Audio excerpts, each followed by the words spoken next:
Oh, welcome to another episode of The Growth Compass. Shout out to our sponsor, Senders. If you want to do email deliverability, it's in the description. But without them, it would not be possible to interview cool people doing cool things like Arman. Welcome. Thank you. Thank you for having me in the podcast. It's a pleasure to talk to you. Yeah, this is super cool. I'm always grateful when people are making time in their evening to have this conversation because it's always cool for me, to learn. I know you're working, you're building this company, so I super appreciate it. But before we get into it, for anyone that doesn't know yet, if you could give a brief introduction of yourself and what you're building. Of course. My name is Arman. I'm the founder of Bupple. It's a US-based business. We have created an AI-powered social media uh, growth manager for businesses. So we technically help businesses create content in 59 seconds. So Armand, is this your first company? No, it isn't. I've been a part of team in a couple of other startups in Turkey and in Iran, my origin country. And I have an exit in Iran, a startup in Iran, and but this is my first company that is a global company. Nice. All right, so then let's take it. So, something that's interesting to me about different people's journeys is the impact that like everything that happened prior to the decision to start your own company. And since you started multiple companies, I'm curious about the first one that you started. Can you give some context about what it was, how you got involved, why was it at that time of your life that it seemed right to start a business? Because it's one of the hardest things to do. So, what was it that made you want to do that? Yeah, so that's a good question because um, first of all, my first company was a failure. I was 21 or 22 years old. I started a company. I gathered a team around. We were building we were building a retailer app to empower retailer in Iran because there was like this online shops were growing. Specifically, one online shop was growing very fast, and people were buying online, and the power were uh, was being like taken from the people who had the shops, retailer shops, because they couldn't sell online, and that shop wasn't a marketplace. So we created two apps. It was a location based, shop. So with one app, users had it. They could, uh, order stuff, and the other app was for the retailer. They could upload their, products that they had for sales, like something like Instagram for the sales version. For the people, for users. And the on the other hand, like you upload the thing that you want to sell, and if in your area there's someone that wants to buy, would do the offer, and it was also connected to a like cargo service that would deliver the product immediately, like in a couple of minutes or a couple of hours. Uh, I mean, but it was a failure. I worked on the product. I worked on the product in the company for 2 years. One of the reasons was the bureaucracy and the pressures of Iran, and not it is harder in Iran to create run a business. There's a lot of complicated um, reasons for a business not to go very well in Iran, but it is also the same in every other every other city and every other country in the world. But still, opportunities are even less in Iran. So, but it was a failure because of me. I didn't know how to run business. I didn't know how to run negotiations. Didn't know how to manage a team properly. I didn't know how to manage my Sure. finances. Everything was what was going wrong. But still, I stayed on top of it for 2 years, and then another company came in, and it was already in the market, and somebody else did it. So how long was that from like when you started it to when you decided to walk away? 2 years. So 2 full years. So then at the end of that 2 years, I know you said I didn't know how to do this, didn't know how to do that. Do you feel like those things you didn't learn or that you didn't know how to do, you learned through that company? Of course. I got I acquired a lot of experience I learned from negotiation, because I'm coming from a technical background. I write code, but back then, from negotiation, how to talk people, how to sit, how to, I don't know, dress right, not the way that I'm dressing now. Actually, you're not seeing that. That's good. So Yeah. the right section, I'm okay with that. Right, right.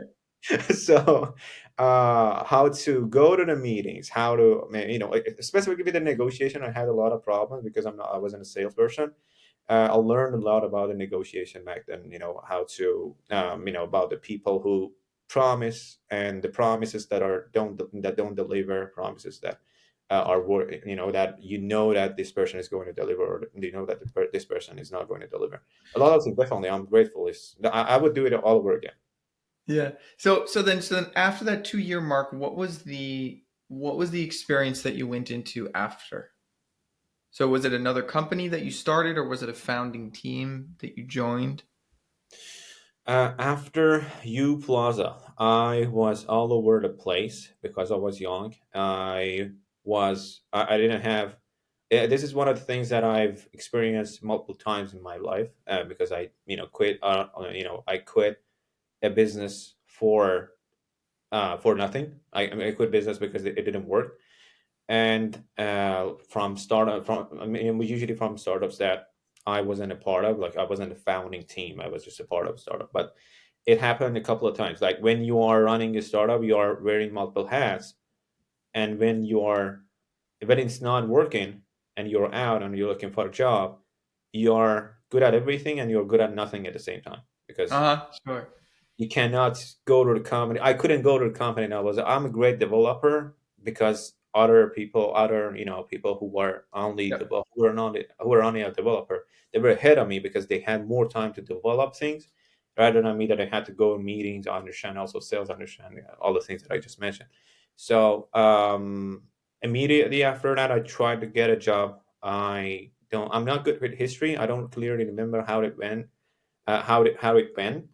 But I joined a couple of companies. I didn't have enough, um, you know, courage to stay with one of them, and the pay also wasn't good, so I didn't pay Sure, anymore. sure, sure, sure.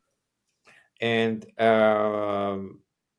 after 2 3 years, I started another company with my wife. It was an online learning language. That went well. Like we sold it before we got out of Iran. Um, Wow.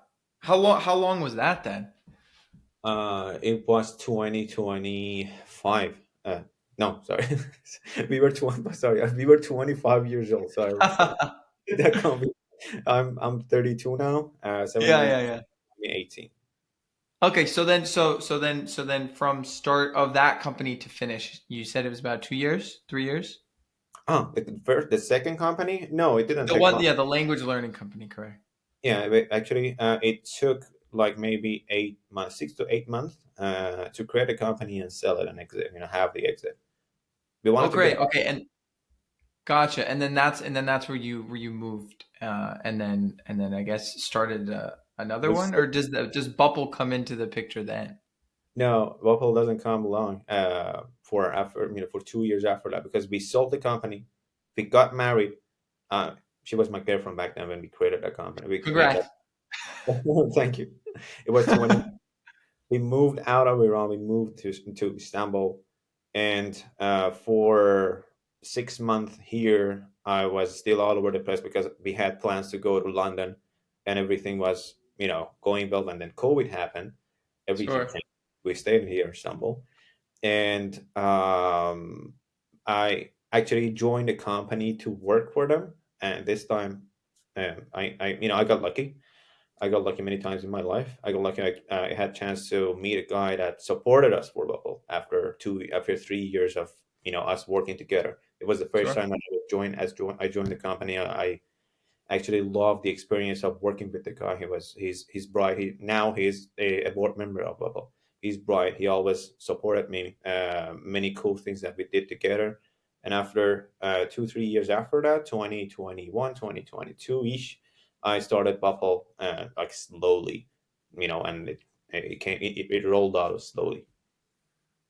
Before we get into then your journey with Bubble so far, I just want to say thank you for that recap because you added a lot of details that I think people usually miss.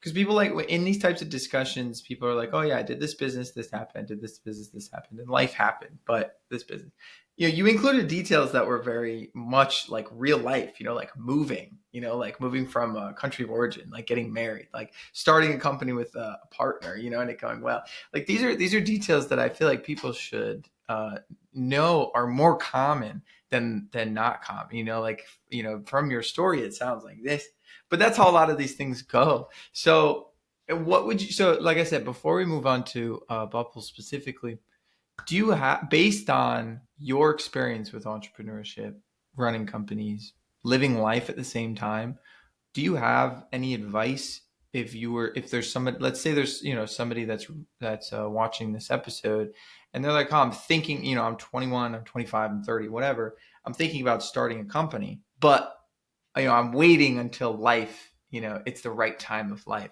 What do you have to say to somebody that Yeah, to someone like that? it is never the right time. It is never.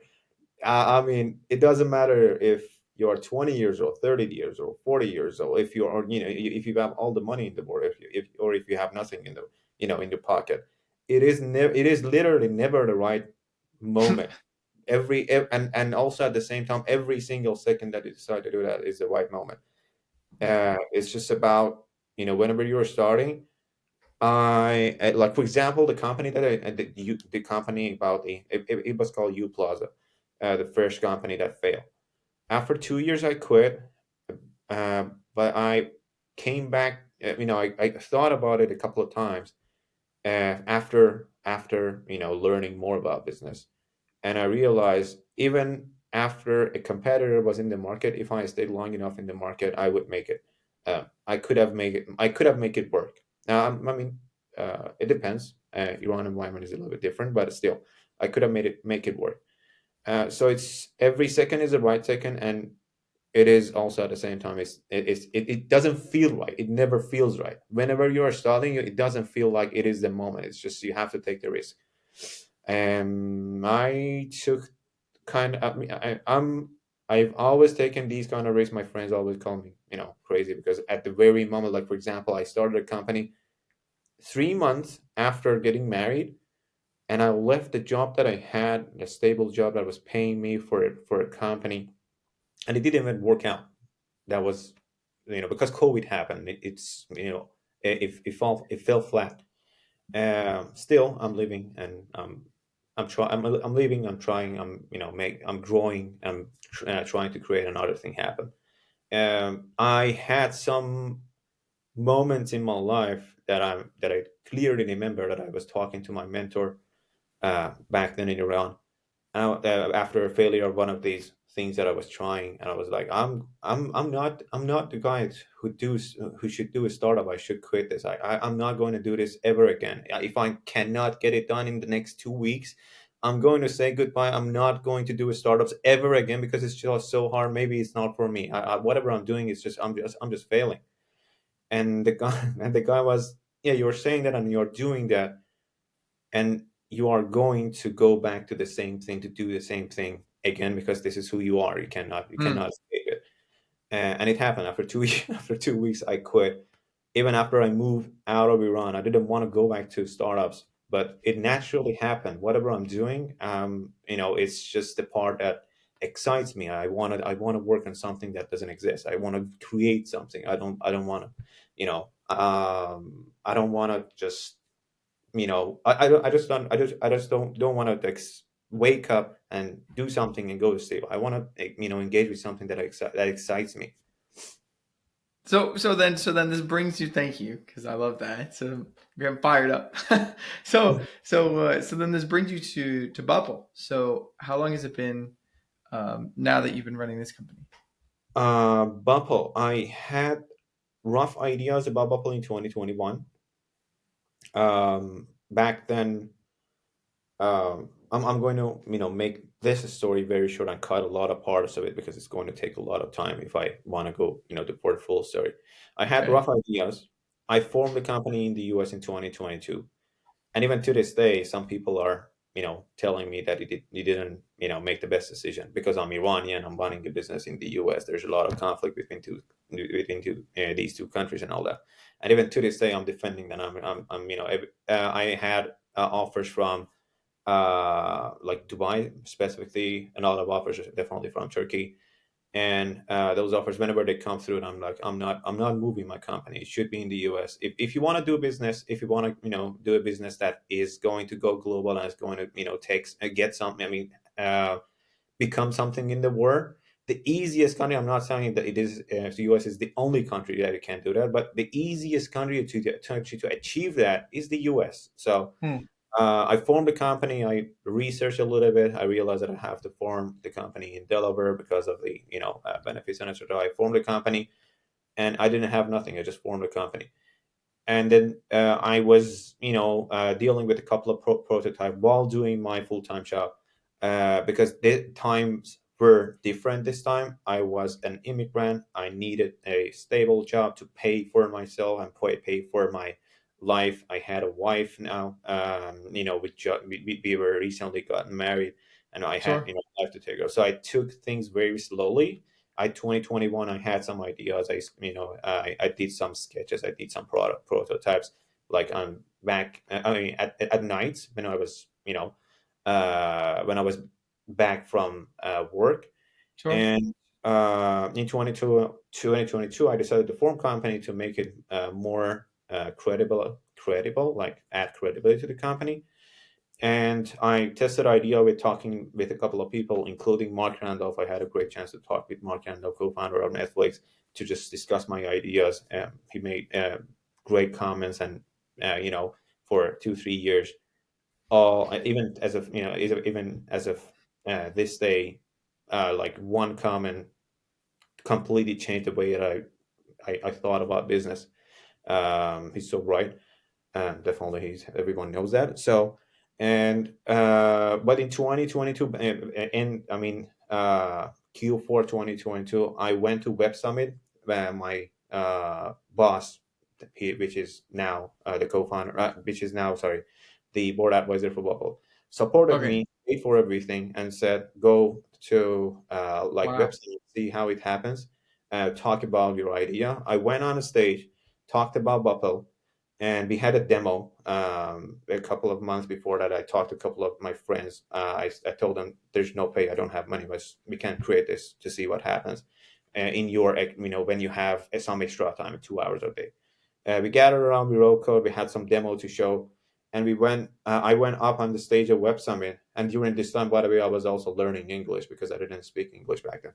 Or at least I wasn't like this. I couldn't Sure. I could barely talk. And I went up on the stage the first time that I'm going on stage talking in language that I don't understand, and I talked about Bupple and the idea of Bupple, and I walked down the stage, went back to the booth, and looked back. There were lines of people like standing right in front of the booth to realize what we are doing, because they all were small businesses. They all had wanted to create content for social media. They all had the problem, and we had lines of people standing up to just realize what is it. And maybe if we have footage from that day, like maybe the line of people is just 10, but it was so big to me that something that I was just talking about. I didn't even like expect a reaction from anyone, but it was so exciting to me that it actually worked and people actually need it. That 2024, I asked my boss that I need to quit and go full time on Bupple. I went full time.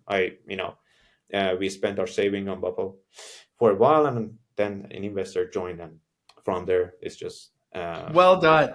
That's an awesome story. That's a great recap. So then in the last year then that you've been full time, what has your experience? How about this? The first question that I have, because I see we're running a long time, which is okay. These are two awesome questions. So the first question is, how has the product or the company changed in the year that you've been running it full time? um, if I want to share the like pivoting moment, uh, Yeah. but also connect this story. to just make it as short as possible because I know we are over time. No, Uh, sure, sure. let's that would probably suffice to say that 3 months ago we launched version 2, and we spent uh, $80,000 and 8 months of the on version 1, the version that we did the demo at Web Summit, and it failed because users couldn't use it. We Uh, failed because it wasn't a good product. We uh, failed to sell. We failed to do a demo. We failed, to keep product and keep users in. The retain, user didn't retain on the platform. They just used it for 1 or 2 days, and they were gone. And we had to do everything from scratch in 2025, like month two. We wow. had to do everything from scratch. This time based on feedback. I mean, previous time also was based on feedback, but this time more feedback. We wanted to actually we connected with more people to understand, you know, what's going on in the market, what do they need, and we created version 2 in 2 3 months. And after the soft launch, even after the soft launch, it was a success immediately. Now we could see that people are actually creating content with it. But it's always like that every time. Every time like you go Yeah. up on rollout, you're like, okay, this time you're going to go to the top of the mountain after a couple of weeks, like life proves otherwise. And the only thing that you can do is just stay on, stay doing it. Stay consistent and keep doing it, until something works out, something clicks. Mhm. You So, just so market, you know the problem, you have the solution. right. Maybe the solution is not that one solution. You have to bring a lot of solutions to that, to offer to that problem until a solution is finally a solution that actually people are like, this is a solution that I was looking for. So three quick questions, and you were alluding to it just as you were speaking. Is the first one: what is your current strategy for acquiring customers, business, things like this? Um, we are empowering businesses to create content because we believe in content. Organic content, specifically social media content, is important. So we do share a lot of education and informative content about content creation. We want to attract companies and people who want to run content centric companies, like for example Alex Hormozy, how Alex Hormozy runs, I mean, his company or companies. How Ryan Serhan does that. How Patrick Bet David does that, or Gary Vee does that. A lot of content people who actually are entrepreneurs and they're creating business. So we talk about that a lot, and we do everything that we can to enable people to create content, and that's the first thing that we do too. So content creation is the main thing, and educating the market on content creation, having letting them know that it is not that hard to create content. It is though, or at least with Bupple, we are trying to prove out Uh, our or create something that makes it easier. And but I lost the question in the middle of my no, speech. no, it's good because I got two more for you, and one of them you're just speaking to right now was what is um, the biggest hurdle that you would say you're facing at the moment, and how is it also an opportunity? The biggest challenge for me as a US based startup is not being in the US. It Hmm. is challenging. I've had 4 VC meetings that the only reason that they didn't want to invest was the founder is not in the US, and they are right, by Hmm. the way, because having immigration and creating company at the same time is not an easy job. So you barely can trust someone to do that and come out of the other end like in one Sure. piece. So that's the biggest challenge. How it is an opportunity. How it is an opportunity. It is an opportunity. I always try to look at it, look at it, you know, uh, full side of the what the glass. Yeah. Right. Right. Right. So we get to we get to work with greatest. engineers in the world, but on a very competitive price, like fee and salary compared to, Absolutely. you know, because of our Turkish base and Dubai base presence, we work with, you know, brightest minds in terms of AI and, uh, Nice. you know, in the tech world, but but still, the salary that we are paying is, it is completely different from what we should pay in the US. Definitely. Lastly, what inspires you? Um, what inspires me? I like and I love what I'm doing. I had this like meeting with with another guy, the guy, another guy that was convincing me that you shouldn't consider, you shouldn't, do this in the U.S. And I was like, uh, but this is something that I told him. That is the same answer to the inspiration question, and he actually went back and said, "No, you have to be in the U.S. I'm taking my word back," and that was like, I'm just enjoying what I'm doing. I'm not working. I really enjoy, like, if when I zone out or zone in. I'm not sure which one is that. Both. When I'm writing code or doing my job, that my wife over there should, get here and, I don't know, hit me with something to just, Yeah, yeah, yeah. stand up, and I'm like, oh, I've been working for 10 hours straight. I didn't even stand up. Sometimes it Nice. happens, and Yeah, yeah. I don't even, I didn't even know. I don't even know when, when like two, when the clock Yeah. when the time Yeah, go yeah, to yeah. 2 a.m. in the morning. I enjoy what I'm doing. Inspiration comes from enjoying what I'm doing. It's just, I'm not, Good. like, you know I'm not thinking about money, or I like it, but I'm not thinking about getting money, getting something, getting something that is, I don't know, bright, or, I don't know, surviving, or getting, I don't know, paying someone a good thing that they are happy with. It's just, I'm enjoying what I'm doing, and the money is a consequence. I'm just enjoying it. It just feels cool to create something that makes life easier, actually. Nice. Well, Armand, thank you so much. Thank you for your time. I'm excited to stay in touch and see where you're going. What's the best way for someone to follow along if they're inspired to keep track of your My journey?